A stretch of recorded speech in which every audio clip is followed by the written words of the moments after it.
all year round. It's so mysterious. This is who we are. This is who we are. WADR.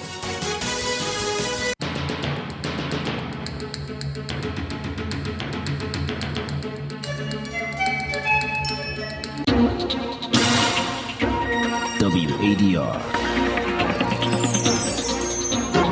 promoting dialogue. It's midday in Dakar. Good afternoon, and many thanks for tuning into West Africa Democracy Radio, broadcasting on 94.9 FM and around the world on WADR.org. This is Newslink, and here are the top stories. Burkina Faso and Guinea strengthened bilateral ties with 22 new cooperation agreements. Former Ivorian First Lady Simone Gbagbo calls for consensual dialogue ahead of Côte d'Ivoire's 2023 elections. Liberia's gender minister urges African leaders to prioritize proper nutrition for children's growth. Heads of state of the African Union, meaning our own president, all of the president with Aid Africa, adopted during its 26th session in January of 2016 the resolution 589. And this is a resolution that says that there is to support school feeding. And Ghana Revenue Authority implements new taxes expecting to affect prices of goods in the market. Please stay tuned for details of these stories and more. Here is James Adjapong with Newslink. Many thanks for joining us. Now to our very first story. Burkina Faso and Guinea have signed 22 cooperation agreements in various fields and sectors in an effort to strengthen their bilateral ties and cooperation. The agreements were finalized during a meeting attended by officials from both countries, including the Burkinabe Minister in charge of Foreign Affairs, Olivia Ruamba, who emphasized the importance of establishing strong partnerships. Imwedit with more details.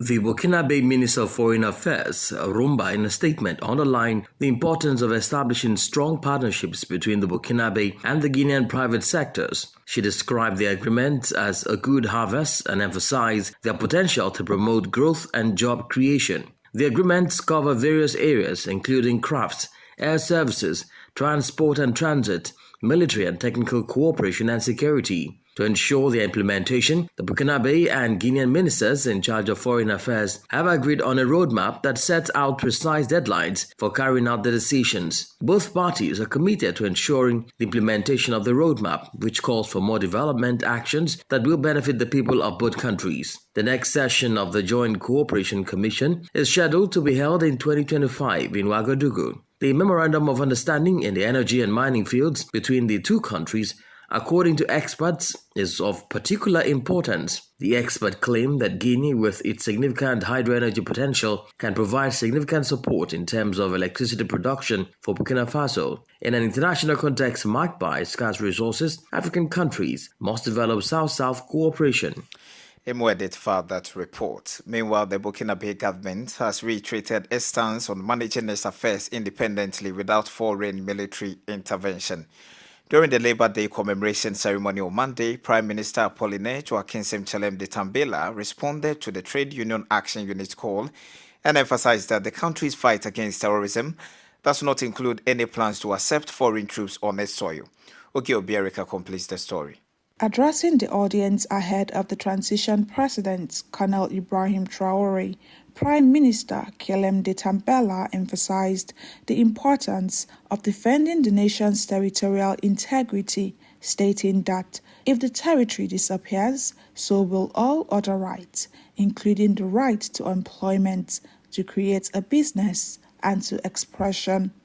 Regarding the issue of foreign troops, Kelem de Tambela wanted to reassure his people, stating that the Russian paramilitary group Wagner in Burkina Faso is the Volunteers for the Defense of the Fatherland, VDP. He firmly believes that it is the responsibility of the people to defend their territory and that foreign troops will not be accepted on Burkinabe soil. Kelem de Tambela went on to say that if foreign troops were to enter the country, every citizen would need to take up arms and defend their nation. Burkina Faso had already requested the French military to make arrangements for the definitive departure of all French military personnel serving in Burkinabe military administrations. The country also declared a general mobilization and warning in January, which would provide a legal framework for all actions undertaken by the state in the context of the fight against terrorism. In April, the European Union took note of Burkina Faso's decree on general mobilization and demanded that human rights be respected. In response, John Emmanuel Ouedraogo, the spokesperson for the Burkinabe government, reassured the international community that the decree takes into account the protection of intangible rights guaranteed by the Constitution of Burkina Faso and the country's international conventions. Oge Oberika filed that report. Authorities in Mali are urging citizens to avoid wearing military uniforms as it's causing confusion and blurring the line between combatant and non-combatant. The move comes after it was observed that some of the individuals neutralized during the foiled attack on Sévaré Airport on April 22, 2023 were dressed in military attire. This tactic has been used by attackers in the past to deceive and commit violent acts against civilians in violation of international humanitarian law. The Army's General Staff is warning that anyone caught wearing a military uniform without authorization will face punitive measures. More stories coming up on West Africa Democracy Radio. Newslink continues. If you are just tuning in, this is Newslink on West Africa Democracy Radio, broadcasting on 94.9 FM and around the world on WADR.org. In Côte d'Ivoire, former First Lady Simone Gbagbo is calling for a consensual dialogue between the government and opposition political parties ahead of the September 2, 2023 elections. Speaking during a meeting in Bouaké, a metropolis in the Ivorian capital, Simone emphasized that this dialogue is crucial for ensuring fair and transparent elections and preventing a repeat of the post-election crisis of 2010 to 2011. She also asked for forgiveness from the victims of the previous crisis. Marty C. brings us up to speed with the development. During her speech, Simone, the former First Lady of Côte d'Ivoire, emphasized the need for Guillaume Soro, former President of the National Assembly and current exile, to return to the country in order to contribute to national reconciliation. Guillaume Soro was sentenced to life imprisonment by Ivorian courts for acts committed in the late 2019 that were deemed to have undermined state security. It is reported that Soro's friends in Abidjan are working towards an exchange with government collaborators for the sake of reconciliation. Simone has called on all political leaders in Côte d'Ivoire to join in the reconciliation efforts in order to strengthen social cohesion that has been weakened since the post-electoral crisis of 2010-2011, which resulted in over 3,000 deaths. Simone herself was sentenced to 20 years in prison by Ivorian justice in 2015 for undermining state security in connection with the post-election crisis of 2010-2011. However, she was granted amnesty in 2018 as part of President Alassane Ouattara's National Reconciliation Initiative. The upcoming municipal and regional elections on September 2, 2023 are expected to be significant, serving as a test for political parties 2 years before the presidential election. Marty C. with that report. News coming in here in Senegal is that Ousmane Sonko rejects the call for a dialogue launched nearly a month ago by President Macky Sall. Speaking to the press yesterday, the opposition candidate for the 2024 presidential election sees it as a strategy to divide the opposition. Ousmane Sonko also says he has evidence that he was the victim of an assassination attempt when he was on his way to appear in court in Dakar on March 16th. As he is due to appear again on May 8th in his appeal for defamation and on May 16th in the case of alleged rape, the opponent is calling for civic disobedience. In Liberia, the Gender, Children and Social Protection Minister, William Meta Seydita, has urged African leaders to prioritize proper nutrition for the growth of young children. This comes as a UNDP report reveals that access to high-quality nutritious food has become a significant challenge for many individuals living in Africa. WADR's Darlington Pokpa in Monrovia reports. Minister Seydita emphasized the importance of investing in nutrition programs for the mental development of African children. She stated that such investment is crucial for sustainable development and called on African leaders to prioritize it. Investing in nutrition in our continent is cost-effective and critical for improvements in socio-economic development. Considering this importance, heads of state of the African Union, meaning our own president, all of the presidents with Aid Africa, adopted during its 26th session in January of 2016 the resolution 589. And this is a resolution that says that there is to support school feeding. This is something that every government in Africa is ensured that school feeding is supported across all nations. In my view, the framers of this resolution consider that school premises are one of the places where children, especially less fortunate children, can be reached and transformed through robust nutrition programs. ECOWAS Ambassador to Liberia, Joseph Nkrumah, also emphasized the need for homegrown feeding programs in order to achieve zero hunger in schools. This further supports the importance of investing in nutrition programs for the development of children in Africa. It's important that we all embrace this as parents at home, as young men and women in households, to begin to take up this aspect of learning to eat what we grow and grow what we eat. We must also understand the importance of food and its developmental strands to our lives, especially as young children, where there's enough statistics that shows that malnutrition affects children. It affects their growth. And once it affects their growth, it means it affects their capacity and their potential to be positive contributors to society. Institutions such as Mary's Mill are currently working with the Liberian government to expand the school feeding program to various schools in Liberia. This collaborative effort aims to provide healthy meals to students and enhance their overall well-being. For Newslink on WADR, I am Darlington Pogba reporting from Monrovia. We turn our attention to Nigeria's northeastern Borno state, where the Medicine Sans Frontier MSF Therapeutic Feeding Center has raised concerns about the rising number of malnourished children in the region as the lean season approaches. MSF's latest report shows a worrying trend. The center admitted around 75 children per week in January of this year, but by early April, the number had doubled to nearly 150 per week.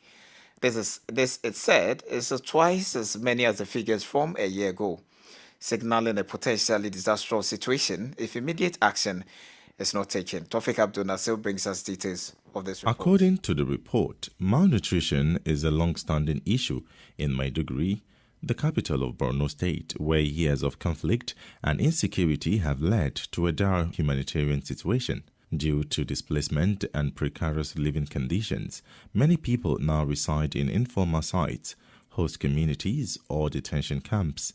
The report revealed that in 2022, the number of patients treated by MSF for severe malnutrition skyrocketed, with over 8,000 children requiring intensive nutritional care. Of these children, 1 in 7 came from the Hajj detention camp, where the difficult living conditions have worsened their health. The report also noted that in late 2021, official IDP camps were closed and humanitarian and food aid was reduced, leaving displaced persons in extremely difficult living conditions. Some are also subject to movement restrictions, preventing them from earning a living or cultivating their land. The recent shortage of cash due to the change in Nigerian currency and the destruction of certain markets in Maiduguri has further increased vulnerability. The report calls on authorities and humanitarian organizations to urgently address malnutrition by increasing the number of beds in intensive therapeutic feeding centers, improving living conditions in transit camps, and expanding access to health care. The report concluded that only 16% of the requested funds for nutrition sector activities in the 2023 Humanitarian Response Plan for Northeast Nigeria had been obtained thus far. Tofik Abdul Nasir for that report. You are listening to Newslink on West Africa Democracy Radio, broadcasting from Dakar, Senegal. Here's a reminder of our top stories. Burkina Faso and Guinea strengthened bilateral ties with 22 new cooperation agreements. Former Ivorian First Lady Simone Gbagbo calls for consensual dialogue ahead of Côte d'Ivoire's 2023 elections. Liberia's gender minister urges African leaders to prioritize proper nutrition for children's growth. The Ghana Revenue Authority implements new taxes expecting to affect prices of goods in the market. Still ahead, we have our newspaper review, guest interview, and some sports updates. Kindly stay with us. West Africa Democracy Radio. It's you speaking. Let's get to Ghana, where the Revenue Authority, GRA, has recently put into effect a series of new and revised taxes which were introduced in the 2023 budget and became effective from May 1st. These taxes are expected to have a considerable impact on the prices of certain goods in the market, including fruit juice and mineral water. Despite the concerns raised by the Ghana Union of Traders Association regarding the difficulty of its members to absorb these taxes, they have announced that they would not hesitate to pass on the cost to consumers. WADR Satiawene Bella Lawson in Accra reports. The taxes include the Excise Amendment Act 2023, the Income Tax Amendment Act 2023, and the Growth and Sustainability Levy Act 2023. The Ghana Revenue Authority has announced that firms declaring losses for 5 years will be charged a minimum of 5% under the Income Tax Amendment Act 2023, while persons engaged in betting will pay 10% of their earnings to the state, which will be deducted by the respective companies. Firms involved in lottery and gaming will also pay 20% of their gross revenue. The Excise Duty Amendment Act will now cover previously exempted items such as processed fruit juice, cigars, mineral water, and sparkling wine. The Ghana Union of Traders Association has warned that Ghanaians should expect price hikes due to these new taxes. Dr. Joseph Obeng is president of the association. We have just started the implementation, and the effect of it, I don't know the timing, but definitely when people started having the effect on their costing and all that, then it will be transferred onto the consuming public, and it may not augur well for all of it. However, the Consumer Protection Agency has stated that passing on the cost to the consumer who is already struggling is unfair. Instead, the government should consider cutting down expenditures. Kofi Kapito is the executive director of the agency. In Ghana, they don't stop flying business, buying lounges, living in government bungalows, rent-free, water-free. So the question is, how do you pay the money back? And then you tell me the consumer who hasn't done anything. Government should be responsible. That's the reason why we vote for a government. I don't expect government to make takes where it is clear that 90% of Ghanaians, apart from the government and his appointment, don't see that time has come for government to cut down on its expenditure. The price increases are expected to begin today. Reporting for Newslink on West Africa Democracy Radio, I am Atiewin Imbila Lawson in Accra. In other news, in Cameroon's littoral region, 3 members of the Security and Defense Forces and a civilian were killed on Monday when separatists attacked a control post. According to local officials, the attack was reportedly carried out by militiamen of the English-speaking separatist movement who surprised the station army personnel.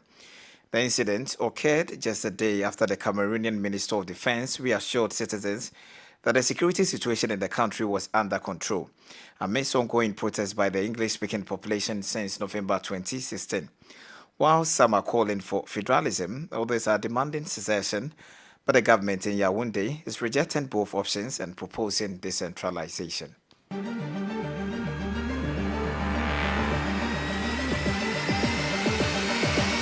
This is the newspaper review. Stay on top of the news. Get the most important stories with added insight and concise review. This is the newspaper review. Up next, we have our press stories from Monrovia with WADR's Darlington Pogba. For this edition of Press Review, we have with us 3 newspapers from Liberia. They are the Independent newspaper, the Hot Pepper newspaper, and the Front Page Africa newspaper. We will start the review process with the Front Page Africa newspaper with this bold banner headline: Bogus. Finance and Development Planning Minister Samuel Tuer debunks reports of his resignation from the CDC-led government.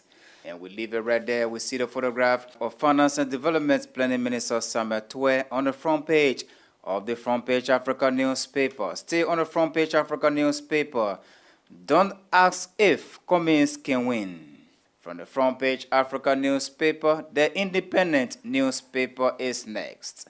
We must make tough choices. Cummings begs Liberians. We see the photograph of the political leader of the collaborating political party, that's the CPP, on the front page of the Independent newspaper.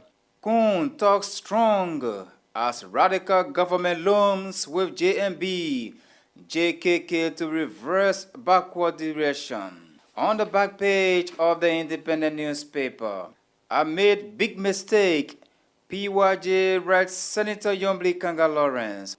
In the letter published via his official Facebook page, Senator Johnson extended his sincere apology to Senator Yombli Kanga Lawrence, who he said is the daughter and a colleague. We will leave it this right there, still on the back page of the Independent newspaper. We are nominated Sewa Dona as postal minister. We see the photograph of William Sewa Dona on the back page of the Independent newspaper. Our last stop for today's edition of Press Review is the Hot Pepper newspaper. Difficult days ahead unless common sounds warnings. That's the political leader of the collaborating political party. Let's try to get a brief of this story on the front page of the Hot Pepper newspaper. The standard bearer of the collaborating political party, Alexander Cummings, has warned of difficult times ahead with uncertainty over the pending October 10, 2023 elections and salary payments to civil servants due to increasing donor fatigue caused by the lack of trust over persistent reports of corruption and gross mismanagement of public resources. We will leave it right there. The sub-lead on the Hot Pepper newspaper, President We Are nominees Councillor Wole Sewa Dona as Post and Telecommunication Minister. On the back page of the Hot Pepper newspaper, LMBA releases Law Day's calendar of events. President Weah appoints Kemo Rarity and others in government. Former Deputy Foreign Minister Eli Shoniyan addresses African Economic Summit, urges actions to target inadequate infrastructure. With that, we conclude today's edition of Press Review. On that note, thank you so much for following this edition of Press Review, and bye-bye. Thank you, Darlington, for that newspaper review. Politics, analysis on major news, social matters, and all. This is a guest. The Burkina government has restated its commitment to fighting terrorism without the involvement of foreign forces. During the Labor Day commemoration ceremony on Monday, Prime Minister Apollinaire Joaquin Chelem de Tambela made it clear that there are no plans to accept foreign troops in the country's fight against terrorism. Chelem stressed the importance of protecting the nation's territorial integrity, highlighting that the loss of territory would also mean the loss of fundamental rights, including employment, entrepreneurship, and freedom of expression. The Prime Minister firmly believes that it is the responsibility of the people to defend their territory. Let's now join Dr. Margie Peters, a security analyst, for his thoughts on this development. I think the Prime Minister is looking more at the issue of protection of sovereignty. Nobody wants to dare submitting the whole concept of your safety and security and the protection of the integrity of your nation's sovereignty to the hands of foreign troops. We've seen a lot of things that happen when foreign troops comes into your country, especially when you are bedeviled with issues around insurgency and terrorism. What goes underneath has always not been very pleasant. We have a lot of examples that goes there. So I think that's why he has affirmed that Burkina Faso is for Burkinabés. The crisis in Burkina Faso affects Burkinabés. The protection of Burkina Faso is the responsibility and duty of Burkinabés, and that's what he's going to stand by. But you see, for the fact that he has the Russian Wagner, if you look at what he said his volunteer defense guard are his own Russian Wagner. So what I'm suspecting is that the number of people that have come are going to be training his own volunteer defense guards, so that later when they retreat, he will have his own formation of the Wagners on the ground to deal with issues of insurgency and insecurity in his nation. I think that's the direction that he is going. So with this justification, now on the background of the Kama massacre, it came out, and right now investigations are still ongoing, that some of these VDPs wore uniforms to kill civilians. So can there really be a defense of the soil with their own sons? I think people are more comfortable, especially if you want to have absolute control. If you want to have absolute control, you have to be the ones who have the people with the boots on the ground and have control over the boots on the ground. So obviously, that's another thing that is playing too. And then investigations are still ongoing, so we should not preempt who we think is responsible, those who we think the casualties are, and the challenges that we think is being confronted. So let's not preempt that. Let's just leave that going since they're still investigating. But I think a lot of commanders-in-chief want to be in control of the boots on the ground.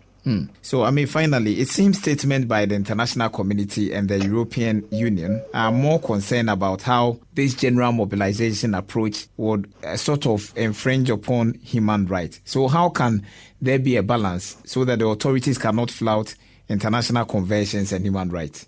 I think he knows by every standard that he needs to observe and respect the international humanitarian law. And these are Burkinabés. They are going to be fighting to defend their land and territory.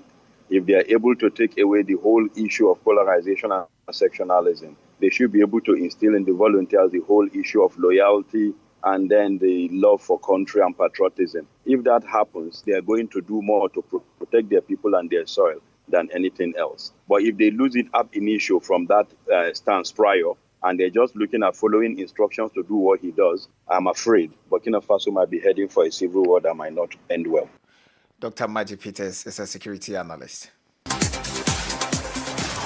And here is Uncle Ejanko with some sports updates. Hello out there, a warm welcome and thank you for joining us. The world governing body of amputee football has reportedly lifted the ban on Ghana's participation in all amputee football activities. The decision to reinstate the Ghana amputee football team was made at the Extraordinary Congress held on April 29, 2023. The country's proposal to qualify for affiliation to the World Amputee Football Association (WAF) was accepted by the world body, and Ghana's inclusion in all amputee football activities has been approved, according to local media reports. The news was welcome in Ghana, and the amputee football will kickstart programs to prepare a formidable team for the upcoming Accra 2020 Africa Paralympic Games, it has been reported. And Mali edged Burkina Faso in the West African Derby after a 1-0 win against Burkinabe to make a winning start in the Under-17 Africa Cup of Nations on Monday. A first-half goal from Mamadou Doumbia was enough for the Malians to take home the points. The win was Mali's second over Burkina Faso, determined in their fourth meeting. They have now moved top of three-team Group C and in a good position to make the quarterfinals, according to CAF official website. And that's it for sports. It's back to you. Thank you, Sankole Janko, for that sports update. We have come to the end of this edition of Newslink from West Africa Democracy Radio, broadcasting from Dakar, Senegal. Thank you for listening, and many thanks to our listeners in the Gambia via Hot 104.3 FM, and in Liberia via Alternative Youth Radio 98.9 FM Lofa County, and in Ghana Royals FM 104.7 Wenchi. Inyas Bilimu has been exceptional on the console. Do interact with us via our social media platforms on Twitter, Instagram, WADR News, and on Facebook, West Africa Democracy Radio English Service. Many thanks to Mustafa Sek for our Facebook live coverage. My name is James Adjapong. Good afternoon. News, talk, music, get it all 24 hours on West Africa Democracy Radio 94.9 FM Dakar.